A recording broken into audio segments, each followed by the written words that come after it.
You're listening to the Tracking Wisdom podcast, exploring the universal truths that we see woven through culture, consciousness, and the human experience. Good morning, everybody, and welcome back to another episode of the Tracking Wisdom podcast. I'm Ryan. And I'm Peter. And today I wanted to round out our series related to dreaming. We've talked about lucid dreaming. We talked a little bit about dreaming when we were talking about Rupert Spira. And what spawned all this was an episode from the telepathy tapes. Well, it's not called telepathy tapes. What is it called? Talk Tracks. Talk Tracks with Kai Dickens. And on that episode, there was two guests. One of the guests we didn't feel super aligned with, talked a little bit about lucid dreaming. We decided to take our own take on that. But Gordon Lawrence developed this dream practice called social dreaming. And now Dan Lawrence, apparently unrelated, is a practitioner of this. What social dreaming does is it gathers a group of people who generally are connected in some way. It seems to be the purpose nowadays, at least. So for an example, it could be a corporate or organizational thing. The first part is this idea of building a matrix or the matrix phase. So the matrix is kind of a facilitation method where you have the participants sitting, I believe, facing outwards from each other, like in a circle facing outwards from each other. So they're not facing each other. And then the facilitator is somewhere in the middle or something. But there's a particular seating arrangement in which the participants then share their dreams. So the idea is that the dreams are shared, and out of that sharing, you're looking for sort of patterns. And I think they were looking for the participants individually to make connections to whatever dream is shared. The very dramatic example that was given was the Indian experience. So someone in this group of doctors, was like a conference or something where the doctors didn't all know each other. They were from across a region. One participant said, I had this dream that my parents were traveling in India and they got lost, and I was really desperate and worried about them, and I had to coordinate with the local authorities or organizers to try to locate them and triangulate their location based on different communications. And so this was just a dream for this person. It had no basis in reality.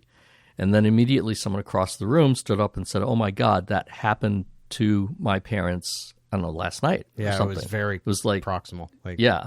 And my parents are traveling in India and they were lost last night and I was really worried about them, da-da-da. And so basically the first participant in his dream had the experience of the other participant. Now that's, I think, not a typical sharing or outcome. But the idea is one person is sharing a dream with, apparently nothing to do with anybody else, and you're not interpreting it what it means to the person who had the dream. Right. You're just seeing how the group reacts to it. So that actually created some of the complication with my understanding around the practice, because that anecdote pointed my perception towards this is how, like, the purpose of it. Like, oh, isn't it neat how, we're keyed into, right, the broader consciousness or whatever. But what I found is that typically the typical use case, so to speak, for social dreaming is, as you said, they're in a group. I read that it could be set up in a couple of different ways, but one of the ways where they're in a circle. And the point is that we're not interpreting the dream specifically and not interpreting the dream with relation to the dreamer, but right, that by sharing the recent dreams of the group, which, is somewhere like 8 to 20 people in the group, especially so again, that anecdote was a little bit different than what it sounds like the usual use case is, which is a group of people who have a shared purpose or something. Culture. Yeah, it sounds like the general purpose is more kind of inspirational. Like they talk about kind of conceptual blockbusting, brainstorming, getting out of ruts for teams, allowing teams to come up with new and better solutions to things that they're dealing with.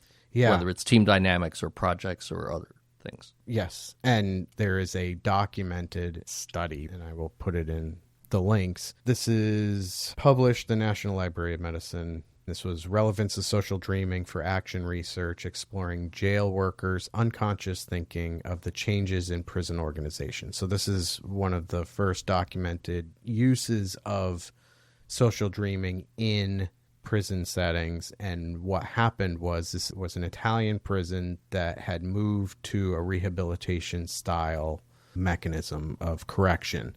And they basically used social dreaming, gathering 7 prison guards and 5 educators, and they were brought in and used social dreaming. And in sharing the dreams, the group then takes the dreams of the whole and starts drawing correlative pattern or meaning based, but not meaning to the person that dreamed it. They started finding common themes that were related to trust, competency and weakness, professional identity crisis, separateness and privacy, safety, and gender dynamics. These all kind of came out of this exercise. And what happened was then the prison system was able to take action on that to help remedy some of these unconscious sentiments that were seemingly filtering through the staff in a way that wouldn't normally be able to be articulated because it's living in a subconscious state or something like that. So that was an interesting example that I found and made more sense to me as far as, okay, we're looking for broader patterns of sentiment existing within the field of shared existence. Yeah, I mean, so that's an interesting example because you can see easily how you wouldn't get that information from something like a survey. Right. Because you wouldn't ask the kinds of questions that would elicit those emotional responses. And they may not even be aware of right. it.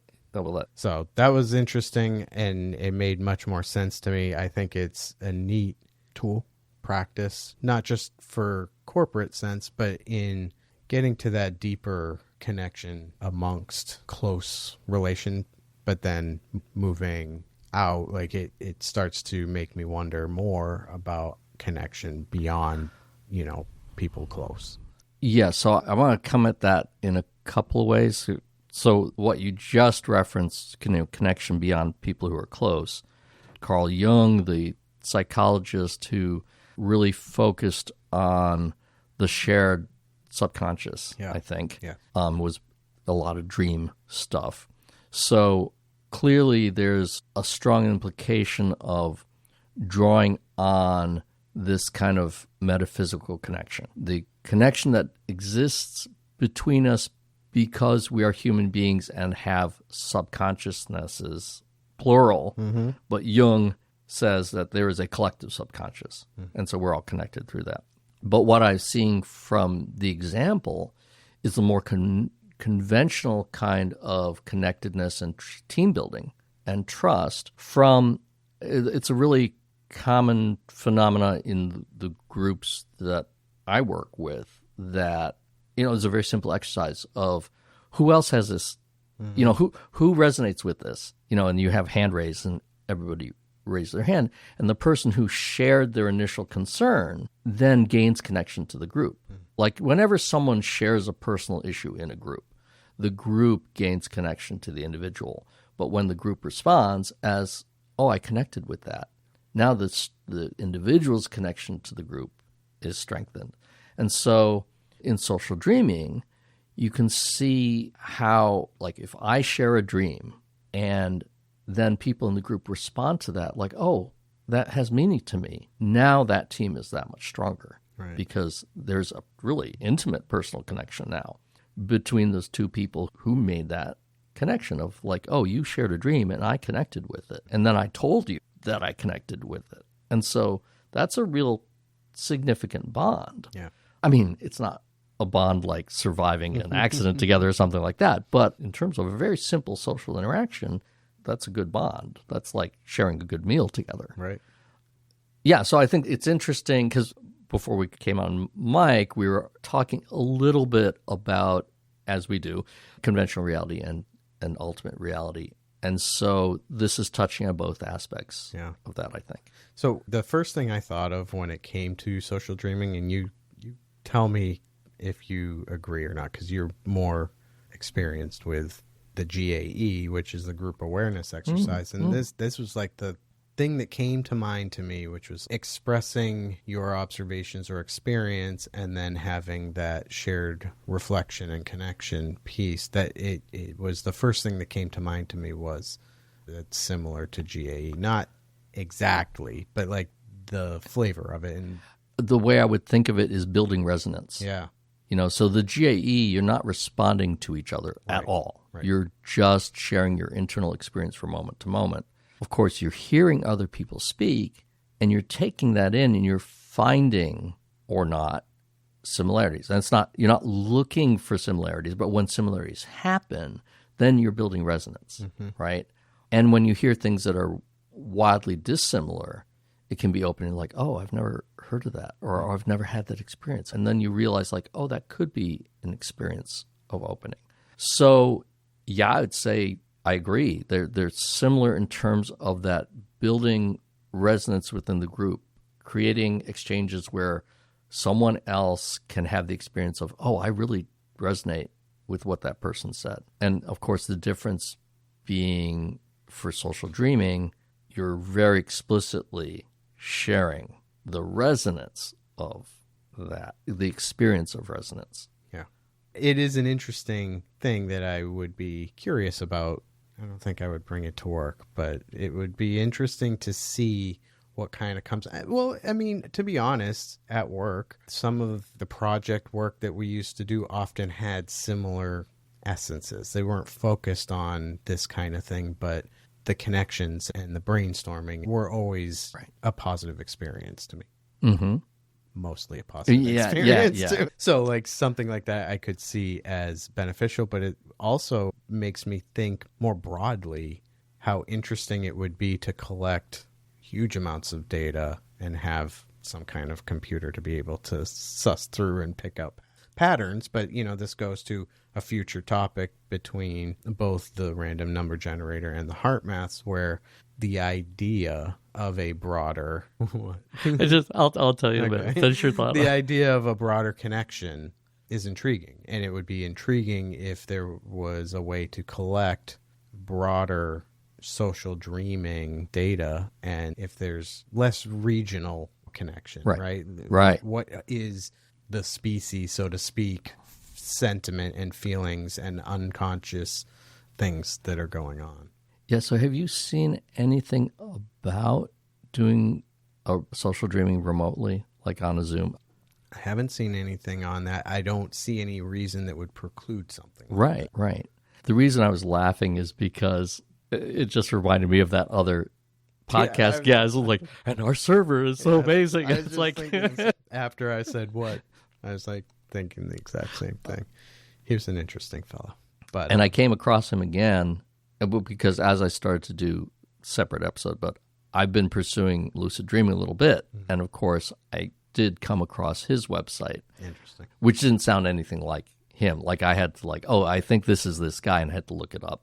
Oh, really? And it was him. Did he come off the same? No, not at all. I mean, it was a company website. It was about a particular, Okay. Yeah. Interesting. So it just didn't flow too well on that episode. Yeah, it was just his way of narrating his own thing is just not as...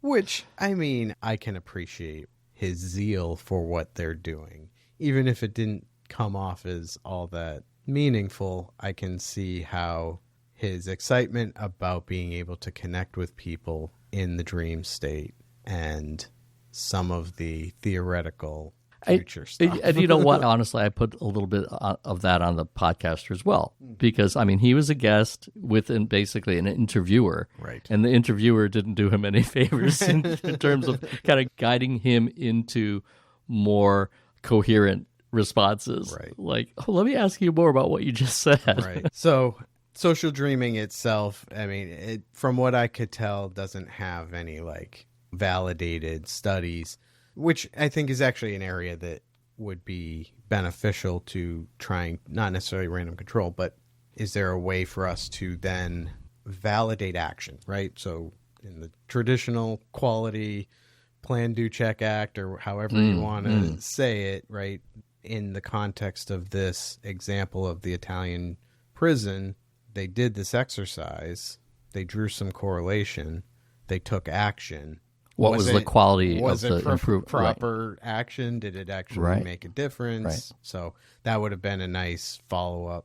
Right. So those are kind of two. Okay, so I'm going to speculate that regardless of the quality of the outcome, and I'm going to say for the inmates, and just to digress momentarily, I was having a bit of a chuckle to myself because I was waiting for you to say that there were inmates involved because it was a prison session. Like, oh, there were no inmates in this social dreaming, but that I really am kind of focused on the experience of the team members, just in how they feel about each other, how much value there is there regardless of the quality of the initial outcome. Right. I would speculate that even if the quality of that first action wasn't good, the quality of subsequent actions over time would probably improve because their communication would improve because of the improved relationship, interrelationship of the team. Yeah. Well, and it's, I think, important to note that the patterns and themes and correlations are determined by and large by the participants. It's not dictated by the facilitator. The facilitator's there to encourage the analysis, I guess is the word, but it's not interpreting dreams, but it's drawing some themes, some patterns that those would have been identified by the people themselves. So it would be likely then that they agree that those are things that need to be addressed. But to your point, the practice is one of organizational psychology. That seems to be the realm of social dreaming, right? It's like improving teams, improving teamwork, doing conceptual blockbusting, giving people fresher ideas and approaches. And so obviously you have to run so many groups to get data to say how well they are problem solving. Where is the improvement in problem solving amongst a number of different groups dealing with a number of different problems over time? Right. So it's a cumbersome. I mean, it's not trivial. Yeah. It's not like, oh, let's recruit something and run an experiment for 2 months and we're done. It would be like, at least a year, I would guess, right? To have multiple trials for a given group to give them an opportunity to improve. Right. Yeah, non-trivial. Yeah, no doubt. But you would expect that they would also improve the proficiency in the exercise, right? It would become more comfortable and more... I mean, that's kind of the baseline, right? Right. That's like getting to baseline, so then you can actually start to use it.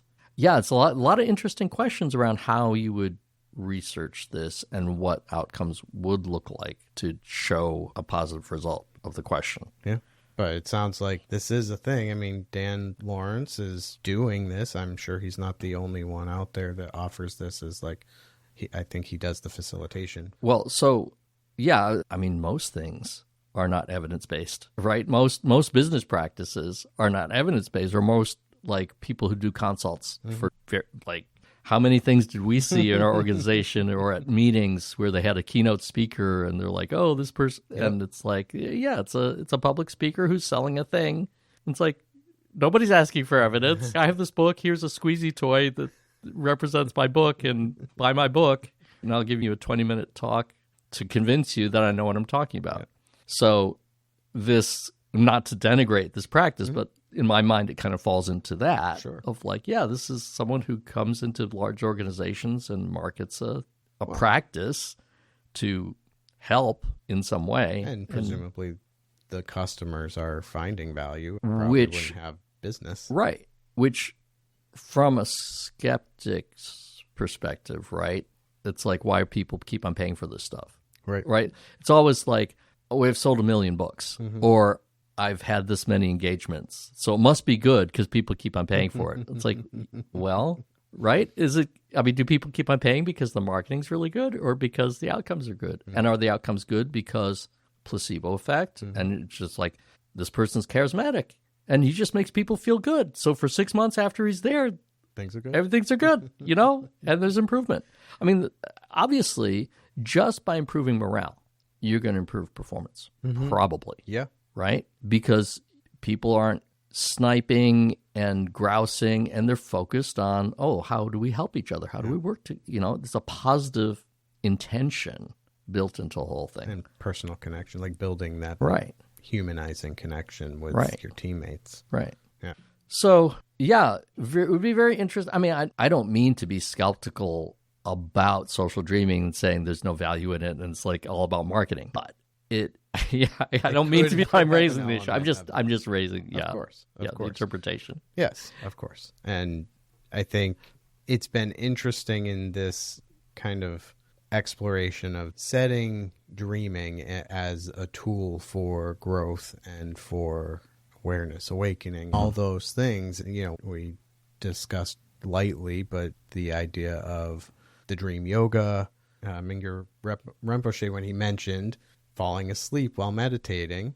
If you fall asleep while meditating and then wake up and you're still meditating, that counts as meditation. It's so interesting that you remember that. I didn't know what you were talking about. It was meaningful to me. I actually connected because I have done that before. And in a way, I came to terms with that was essentially a micro lucid dream in a way, because I was maintaining that meditative state through a sleep state. But the point being that there is, I think, clearly some value in leveraging this sleep state. And there's a number of different tools and activities to do that, be it lucid dreaming or, the dream yoga. If you have a group that you can work on with the social dreaming, and we talked about, lucid dreaming in general, right? Those are tools. And that state of mind gives access to a subconscious or some other area that is generally not as accessible in the waking state. Yeah. So to completely reverse myself from kind of the skeptical conventional perspective I was expressing, my current schema of things is that conventional reality isn't really real, that this is, as Campbell calls it, this is our physical matter reality. It's just this limited aspect of reality that we experience. And per Hoffman, what's really real is consciousness. Right. And physical reality just arises out of consciousness. And that social dreaming, and as you're saying, all kinds of dreaming, are contact points of access from our physical reality into the reality of consciousness. That in physical reality, our conscious minds are constantly blocking, because of our habitual patterns conditioning. Our conscious minds are constantly blocking our access to higher consciousness, which is weird because it's strange that we call it our conscious minds. Our conventional mind is blocking our access to higher consciousness. And it's only when we have insights, when we have people use psychedelics, people have, I know there are epileptic episodes have been associated with awakening, dreams. So when we, social dreaming, lucid dreaming, this is all phenomena where you are in some way sidestepping your conventional conscious mind, and so getting more access to capital C consciousness. Yeah, so I'm just like observing myself doing that whiplash from skeptic to like, only consciousness is real. Anyway, that's my life nowadays. I enjoyed this discussion about dreams in general, this series. I think it's been really interesting. And so hopefully you guys all think so as well and can share your own experiences, be it with lucid dreaming or with any of these other dream practices or a dream practice we didn't cover at all. We'd be happy to hear from you. And until next time, we'll talk to you later. See you then. Thank you for listening to the Tracking Wisdom podcast. Join us next time as we continue the discussion. Don't forget to follow us on Facebook, Instagram, and YouTube, and visit www.eth-studio.com for more information and content.